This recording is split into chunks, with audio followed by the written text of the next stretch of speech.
বন্ধুরা, তোমরা সবাই কেমন আছো? আশা করি ভালো আছো। আজকে আমি সার্ক নিয়ে তোমাদের সঙ্গে আলোচনা করব। সার্কের পূর্ণরূপ দক্ষিণ এশীয় আঞ্চলিক সহযোগিতা সংস্থা। এশিয়া মহাদেশের দক্ষিণ অঞ্চলের 7টি দেশ নিয়ে 1985 সালে সার্ক গঠন করা হয়। এরপরে 2007 সালে আফগানিস্তান যুক্ত হয়। সার্ক জাতিসংঘের মতো একটি স্বাধীন উন্নয়নমূলক সংস্থা। এর 8টি দেশ হলো বাংলাদেশ, ভারত, পাকিস্তান, আফগানিস্তান, নেপাল, ভুটান, শ্রীলঙ্কা এবং মালদ্বীপ।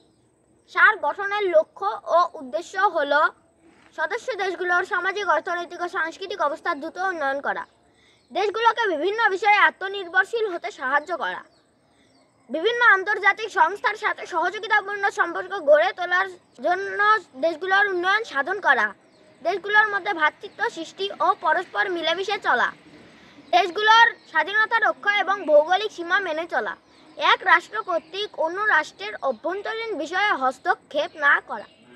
আজকে আমার আলোচনা এইটুকুই। এরপরে আমি আরও কোনো টপিক নিয়ে তোমাদের সঙ্গে শেয়ার করব। সবাই লাইক এবং শেয়ার করবেন। ধন্যবাদ।